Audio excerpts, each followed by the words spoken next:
Well, hello everybody, it's Lisa and I'm finally back doing a video. It has been a long time since I've been able to post a video. Things have been very hectic and busy, and work especially has been very busy. And when you work 5 days a week and you just get a couple of days to get all your chores done and do all your family stuff, so it doesn't leave an awful lot of time for crafting. So although I love doing videos, I just really don't have so much time on my hands anymore. I do post a lot of videos on TikTok, which are just little snapshots of the projects I make. So if any of you want to see them, there are a lot more videos there. But I am here to talk about the Mini Cinch. Years ago, I bought the full-size cinch, but I found it kind of complicated at times to use. It wasn't really something you could use to make a very quick, easy, small project. It was slightly complicated and it took up a lot of space. So last year, when I did a huge de-stash of craft supplies, one of the things that went was the cinch, and it was one of those things that I thought, you know, if I can't sell this on, I will be happy to keep it. And you know, I wasn't prepared to give it away. But however, it sold, and I sold it with a whole bunch of binding wires, probably about 25 packs of wires. In hindsight, that was pretty dumb because I only had, I think, 1 or 2 packs of wires left when I purchased this. So the Mini Cinch actually cost me more than what I'd sold my full-size one for. But over Christmas, I noticed that it was on sale at Craftelier, and I do buy from that company quite a lot. I think they're based in France. Now, I think normally it would cost about £76 for this Mini Cinch, but there was a good little bit off it, so I think it was probably about £55. So I treated myself, and here it is. It did take about 3 weeks to arrive. I'm guessing just because of the whole pandemic thing and issues we have in this country, probably due to Brexit, I would imagine, and coronavirus. But anyway, it finally arrived and I got to try it out last night, and oh my goodness, I am in love with this.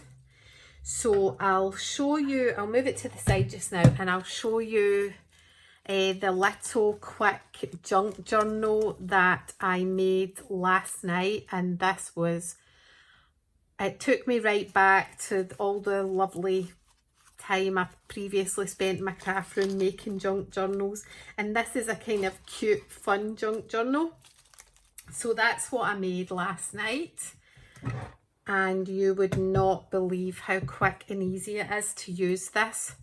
So what we have is, it's a much smaller machine.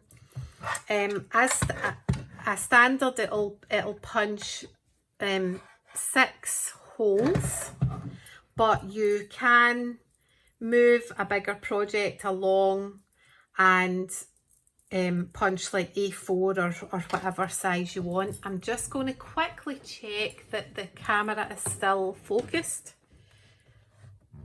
Yep, we are doing fine.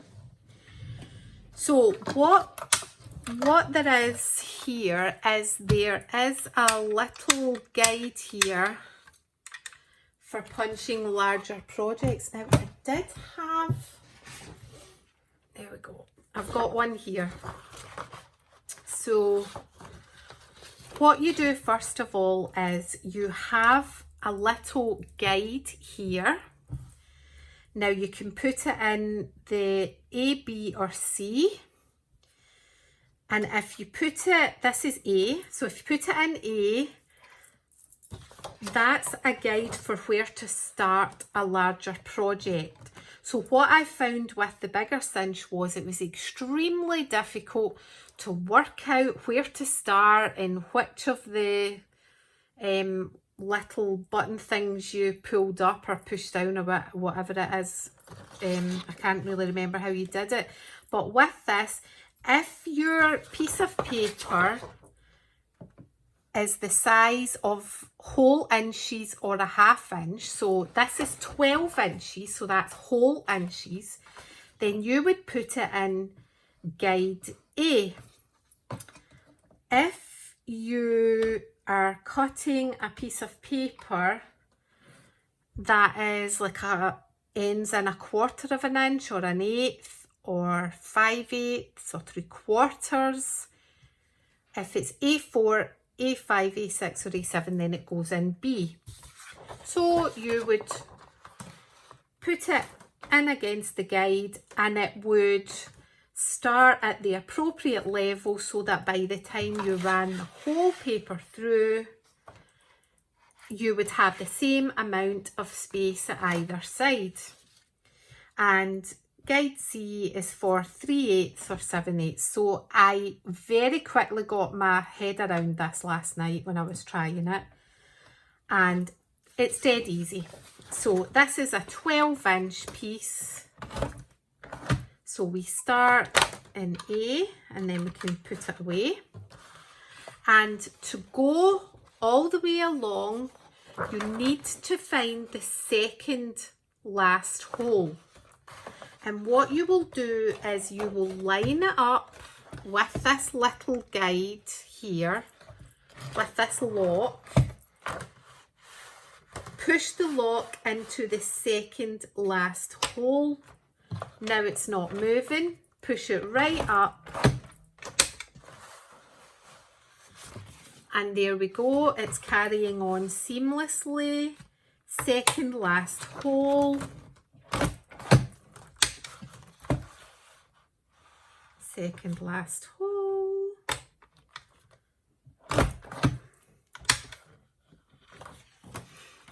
And because we've put it in the right guide, we have the same amount of space at either side.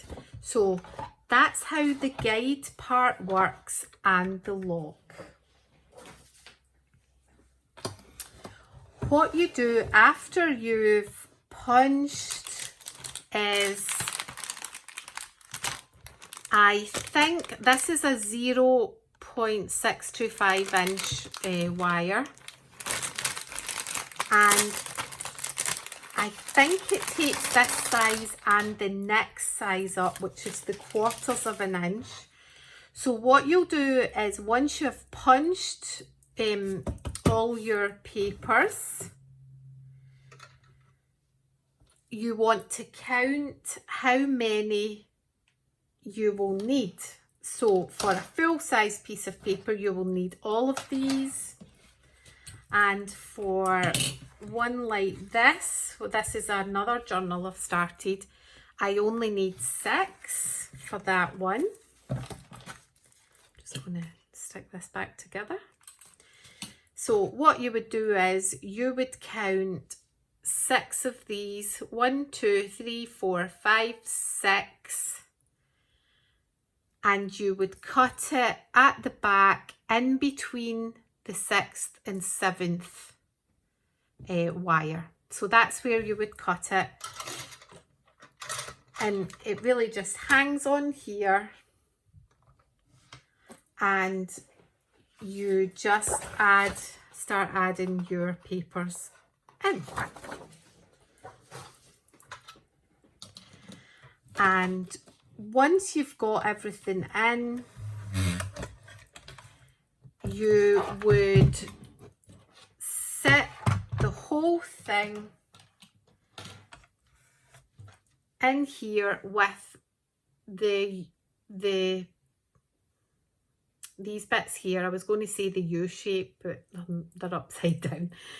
So that would go right in at the back, and you would very, very gently start putting pressure on. And it's better not to do too much. You can always go back in and do it again. And there is a way to hide the wires. So you'll see here, I've cinched it in. That's worked out really, really well. When I used the big cinch, I never got a finish like this at all. I never got one as nice as this, and this was so simple. First time it did it, and it didn't bend the wires. They were just nicely joined. And there is a way that you do it so that you hide them, and then you move them around. So I will show you. Hopefully this video will be long enough. So I was going to give you some tips on how I actually did this with the various types of sizes and various papers. So there's a wee small one. This one is 6 inches. The front cover is 6¼ inches. So I was going to give you some tips on how I managed to do that. So first of all, what you can see here is a centre mark, which is also there. And there are, it goes from like 1, 2, 3, 4, 5 that way, and 1, 2, 3, 4, 5 that way. And with a smaller one, let me find a smaller one. Right, so these are just scraps that I cut out. So with a smaller piece of paper, what you do is you push it right back, and if you want to get it dead centre, you will line it up. I'm going to stand up to make sure you can see this. You will line it up so that it is equal on either side. So if you can see, there's a 4 there and a 4 there.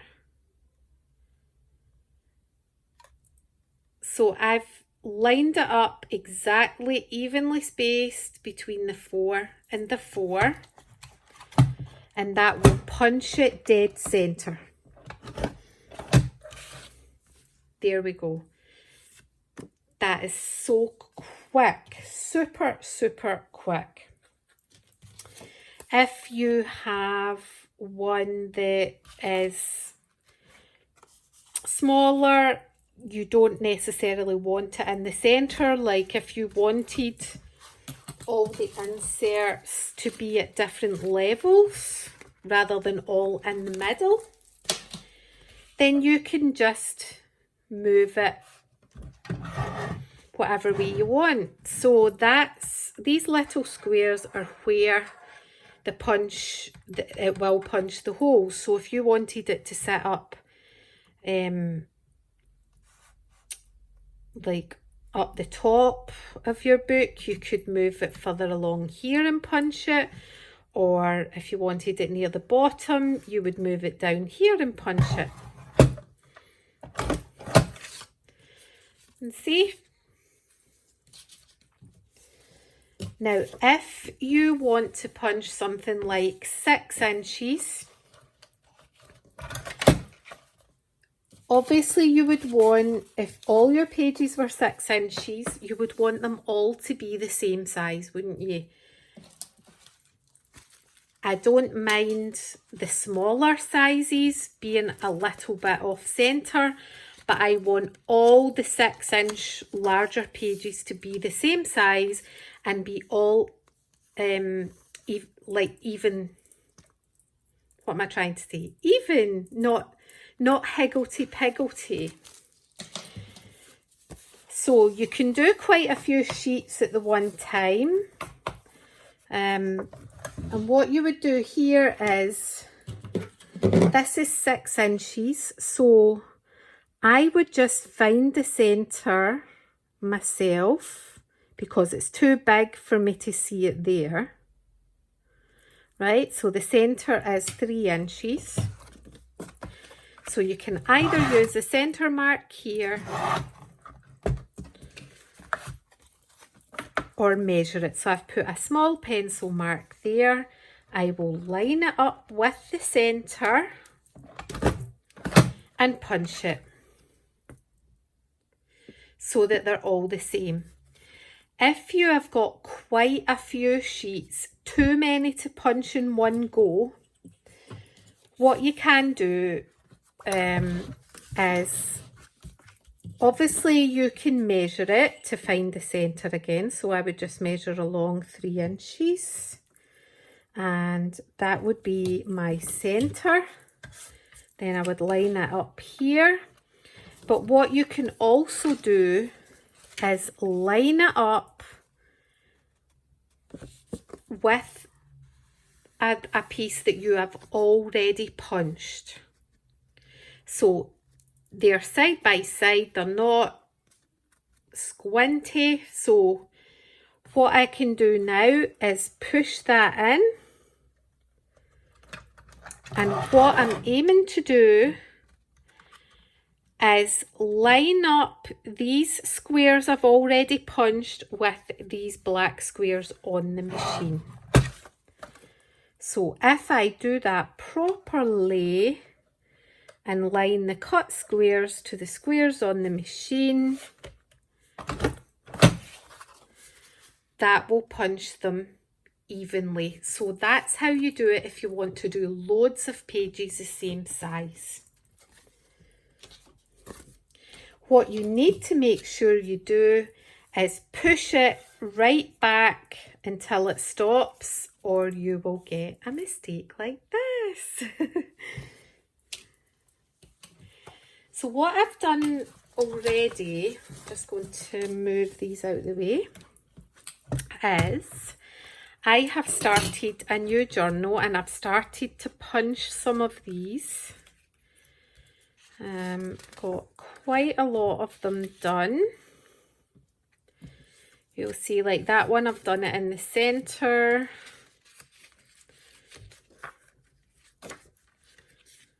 That's pretty much, in fact I think that is in the centre. So I've done the majority of these already. So I'm just turning them over as if they were in, because I have sorted them into the correct order. So here's one here. I'm not really too bothered whether it's central or not, as long as I've got all of the 6 holes punched. This is another one, probably wanting to have that near the top, so I'm going to put a wee pencil mark where that line, where the last square is, so that I'm kind of lining it up near there, if that makes sense. I've even done a bag. It's my wee Snow White. Now I don't think she is 6 inches, but I've already put a little pencil mark there to let me know where I want to punch. This one here, if I want that central, I can use the numbers at either side so that there is exactly the same amount of space. So that's a 1/4 inch past, a 1/4 inch before the 4 and a 1/4 inch before the 4 on this side. and that sits central. I've done a little mark here because this one isn't quite 6 inches. This is one of the ones that's 6 inches, so I want it to be lined up.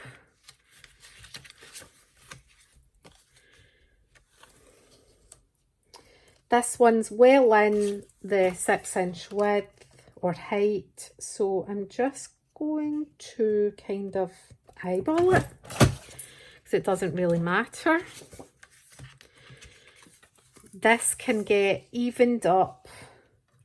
So I've got 4, it's lined up against the 4 there and the 4 there. That's that one done. All of these are done. I think that's them. Yep, they're all done. So this is the back. This is the front. What we will do now is we will cut the wire.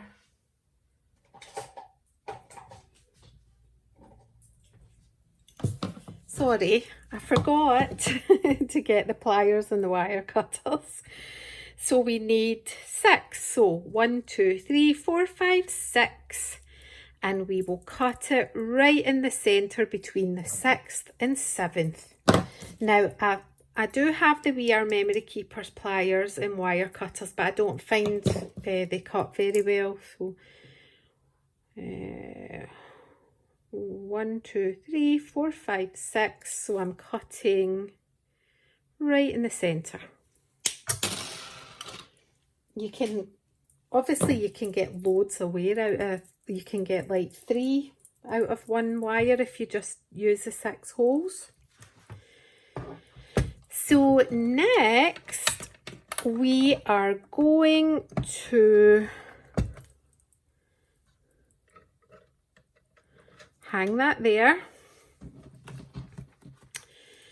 Now there is a little secret to finding,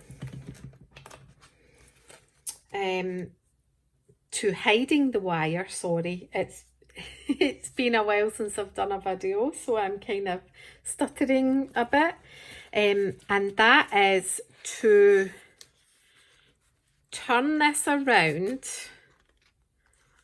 and sit it on top of your front cover. And I'm starting from the back,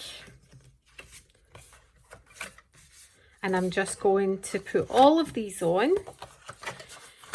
Now you will also notice I haven't decorated these. All I've done is just cut out wee corners. And the reason I haven't decorated is because I've learned through experience that you can easily muck up a project.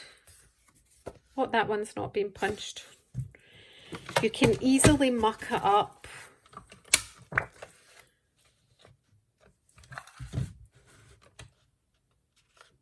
like punching it. So I don't waste any time decorating until the whole thing's finished. I rub out all these pencil marks at the end. So I'm starting from the back pages, working my way to the front, and I always lay out my pages and use a clip to keep them together. Hello everybody, I'm back. I've got a bit of a shadow, I've just noticed, because it's getting late now. Okay, so the video is quite long, but I did want to show you the bit at the end, how you can hide your wire. So going from the back to the front, this is now the front of the book. And this is the front cover. And this is the fancy over cover, which I made with the We Are Memory Keepers photo sleeves, which was the perfect size. So that's the front. This is a plastic binding cover for the back. So this is the very back page, and this is the inside back page, which is there just to support this clear bit. So these are my back pages. And what you do now is you turn it round, you put the U-shaped bits on the bottom right at the very back. In fact, let's do it this way. Right at the very back.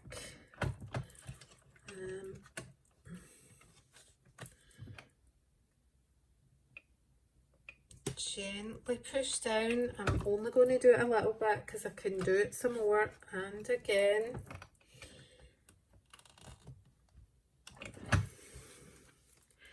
And that is it done. The last thing we will do is bend in. I'll not do it right now because we're running out of time, but bend in the wires just to tuck underneath. So I'll do that later. And then when we move the back cover round, there we go. Everything is completely hidden. And that is the book. I'm going to have to do a separate video to show you the run through of this one, which I will do once I've done a little bit more decorating. But that's it. I hope you've enjoyed it. I hope you've enjoyed the tutorial. Just before we go, the main pages of the book were 6 inches by 4.5 inches, and the front and back covers were 6.25 inches by 4 3/4. So I added on 1/4 of an inch so that the covers would be slightly bigger. Okay, that was a whirlwind. I hope you enjoyed it, and I'll hopefully see you all soon. Take care. Bye.